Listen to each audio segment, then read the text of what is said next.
Well, hello, good people. Mark here. With a little bit of a conundrum here. We got a little bit of an issue. So, I'm looking at the gutters. Now, we've got our porch roof here, which is overhanging like 3.5, 4 inches from this piece. It used to have a crown molding up on here, but you can't with the hangers that we have. They're like hidden hangers. So, they need to actually have something solid to go through there. So the question begs now is, what are we going to do as far as those gutters go to put those on there? We need to build this out some. So I'm thinking maybe what we do is to give ourselves a little bit of decoration and stuff and to make this look better is we end up getting like a 2x4 and we end up routing a nice decoration, nice edge on the bottom of it, paint that and put them up in place. That'll give us something solid to be able to put our gutter onto and be able to have a good look to it.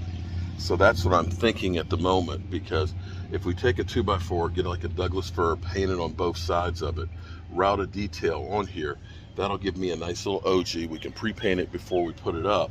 It'll be solid, and that'll bring it out so that way the gutter will be here sitting like this, and I think that'll give us a nice look and help it to be able to drain, so that way when it comes off the roof it's going into the center of the gutter. Yeah, so we got some more work to do. We get the Douglas firs and paint them on all sides, and I think that'll work. And that also begs the question of what we do up here on the top. We may go ahead for the top, use the hangers that are roof hangers. They're like $15 a piece, but those would allow us to be able to attach to the roof and not have to change the brick on there, although we do need to get up there and to take care of that as well. So that's a little problem we have this morning, but I think that'll be the solution. I think what I'll do, just because I want to see what it's going to look like, I think I'm going to go ahead and go over here, put my fascia pieces on that sometime today, and actually put the gutter on it so we can see what it's going to look like. That'll be an easy one to do in comparison to this. And when I go out later, go ahead and I'll get some lumber and start routing and painting it so that way we can put it up there to be sealed.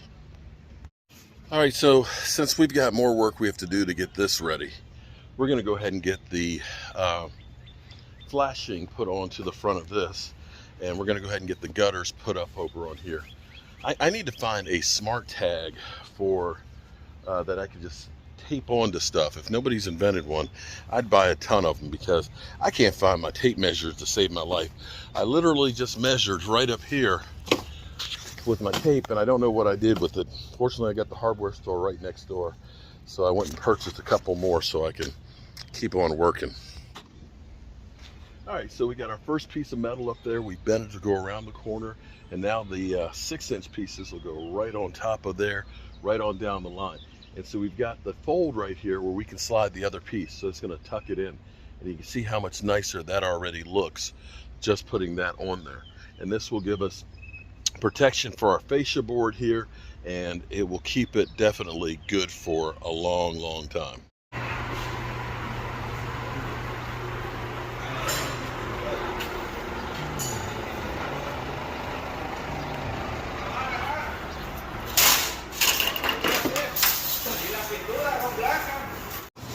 Flat roll goes to that machine and gets bent up. You see the bead that we have on here? Look at that. Bam. Yeah, this is going to look good on the house. It's going to look really good. Can't wait to get this on there. Well, good morning, good people. Mark Holmes here, and as always, I appreciate each and every one of you guys. We are getting ready to get back down to the red brick house. I'm actually here at Action Sheet Metal. There's a lot of things that you can buy at Home Depot and stuff and use for your house, and I use Home Depot a lot. But some things you're better off actually going to professionals to get. Right now, what I've gotten done here is you could go ahead and get yourself a metal brake and bend your own metal and stuff, which would probably be the most cost-effective thing, with the exception of buying the brake, of course, which can be about $1,500 or more. And if you are a person who does a lot of work and stuff on gutters and siding and all that, it's worth it to do that. For me, I don't use it that often, so it's better for me to come here. So I've actually got my metal here bent. I've got 8-inch wide pieces, which will go to the top of the house there that have been missing forever. And I've got 6-inch ones that'll end up going through and putting on the fascia where we ended up building like the front of the house and on the back of the house and things like that. So we've got plenty of metal bent. Also too, I want to put on black gutters on the house, and I want to do half round gutters because that style is the style that they would have done back in the day. You can order them online. You can get 10-foot sections of it. It's about $6 a foot. Well, I come to find out, my guys here at Action Sheet Metal who can continuously run gutters, okay? Any color that you want, continuously, as long as you have a vehicle that can go up to 500 foot long. Yeah. So they actually have 4-inch gutters, 5-inch gutters, 6-inch gutters. They'll do the round ones. You can order the copper ones. They have the scuppers and everything else. And so I'm going to get some of the guttering for the lower part of the house. It's about $5 a foot, so it's cheaper than what I would get online. Don't have to pay the shipping on it. And I'll have less seams because I'll end up getting longer pieces. Now, if I had a longer truck, then, you know, I could take 32-foot long pieces down there, but I ain't got that kind of length of a truck. But we're going to get some bent here today. We're going to get the lower gutters done on this trip, and we'll put our pennies together and see if we can get the upper gutters done next time. Well, there it is. That's our first gutter piece. Is it too much? I've got to drill a hole for the downspout to go through the deck. But I'm digging it. Kind of makes like a pencil line, like the shower. Definitely a different look. But I'll be glad when it rains and I don't have to worry about coming out this back door and getting drowned. Yeah, that'll be an improvement. Oh, I'm beginning to love this. So I've cut a hole through the deck right here. So we'll put an elbow to run that right out there. I've got some clamps, but they're white, so I've spray painted them black, so that way we'll put those on here to get that in place. I think I am in love with this look. When we go through and we get it up here and up there, I think it's going to make it look fabulous. I'm so pleased with that already. And definitely the color scheme here. Here's what's interesting. I didn't even realize it as we were doing the house. My high school colors were red, black, and white. So go figure. There you go. All right, peace. Got all kinds of stuff going on. So this is where one of our vents are coming through the floor. I've gotten it cleared open for my brother. We had to cut out one of the old worm-eaten beams. Now another one's gonna go right here, so that's under the steps. I'm gonna have to cut open the drywall to make it easier to get into that, but I'm gonna go do that now. We've got our corner braces and our shelf varnished, so that's coming along good. We're making all kinds of progress.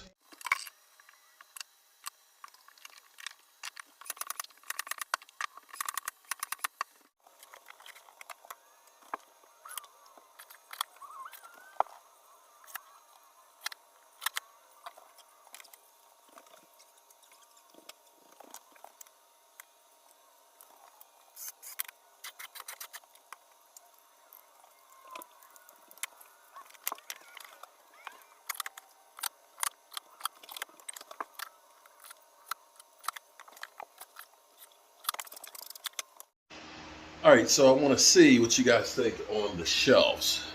Is 2 enough? I think actually looks pretty good.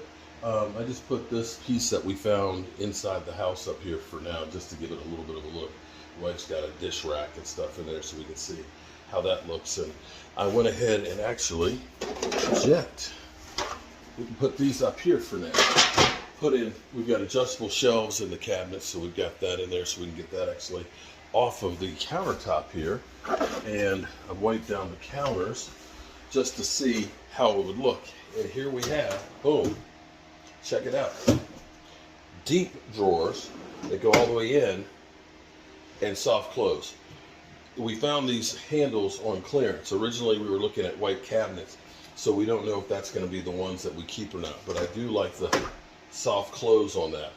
I do have to make the doors, but give me your opinion on what you think of the shelves over there. And out here, it's been a busy day. You know, sometimes it doesn't feel like you're getting much done, but I think I like the black gutters. That hidden fastener on there looks really good. This looks like the pencil line that we have in the bathroom, and we got the tailpipe that's going up under the deck. So by the time we go through, fill in all the nail holes and touch up the paint on here, I think that this is going to look really, really good.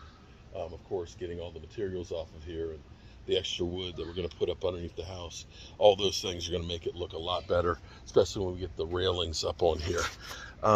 I think I am going to, though, I'm going to take this post out and I'm just going to run the railing to the corner here, because you can see it's pretty close to where the panel is right there. If they have to ever take the meter off because you're not paying the bill, well, it's going to be a pain in the butt. So maybe in second thought, I don't want to take it off. Oh, anyway, I digress. But I think that this is a good look. Tomorrow I'll probably get some fur and start routing that, so that way I can go around for the gutters and get the lower gutters put down on the bottom in there. I think that's going to look really good as well. So lots of stuff to do here. The kitchen, bit by bit, is coming together, I think, pretty nicely. Just getting the drawer fronts on there, I think looks nice. I do have the Lazy Susan that's on order. It should be here maybe Wednesday or Thursday. But that fills in that corner, I think, kind of nicely. Question will be is, do we want to put a third one up on there? And I'm kind of thinking that we do. Maybe we just do another one the same size up in there. Also, my beautiful bride has come back from celebrating a birthday with our friend, and she's working on painting the balusters as well as the top edge up there. Tell me that's, oh, look at that black. And the risers being painted black as well. So that's giving us a whole nother look right here. Once we sand out the steps and have that varnish with the natural look, that will warm it up tremendously. This place, it's really beginning to come together. And I've been wetting the walls down, getting this stuff ready for us to plaster. I could probably plaster maybe some tomorrow, and that would be good to start finishing off this space. I did notice something here. See, this is where you feel like you're a forensic scientist. We have a discovery here that's kind of interesting. It's not kind of, it is interesting. Right here, this must have been a doorway here, because you see where they've plastered this up? They put the lattice up in here and plaster. That's why there was a crack here. So this was a brick edge. You can see that was finished. So at some point, this was probably the rear door to the house. So we're going to be plastering that back up and getting this back in shape as well. So, you know, you discover all kinds of stuff. This house has been changed so many times over the years. You have no idea how many times it's, you know, been done. And that's kind of an interesting take, because people will say, well, you need to take it back to the original if you're really trying to restore it. Hate to tell you, nobody really knows exactly how this was. Nobody's around from 204 years ago. So we do know that that was at one point an opening. We got up here, you can see where the floor was patched right there. That might have been, for all we know, the stairway to get up in there. We also know that probably these steps aren't original to the house, because it looks like this was a doorway right here. So we're discovering all kinds of stuff on the history that nobody knew about this place. And it's kind of cool. It's actually not kind of, it's really cool. Upstairs wise, I don't think I've done too much. I've been working with my brother some. We've cut in for our registers and stuff right here into the house. He's gotten up under here all of the vents. You see there's vent right there for the kitchen. There's two right here that are actually built into the cabinets. We're going to end up putting one more right here. There's that one in the bathroom. Here's a good thing, taste for you. You don't want to have a bathroom vent on the floor. because if there's water on the floor, it goes into the ductwork. That's why we have it on the sidewall. And it looks great with the ductwork that, the tile work that's there. We're gonna have, I got a cut over here for his duct right there, and 2 more in that room. So I'll be working on that stuff tomorrow as well. And tomorrow we will probably be having, believe it or not, this unit will be working, and we have an inspection on Thursday. So we've been busting ass in here and taking some names.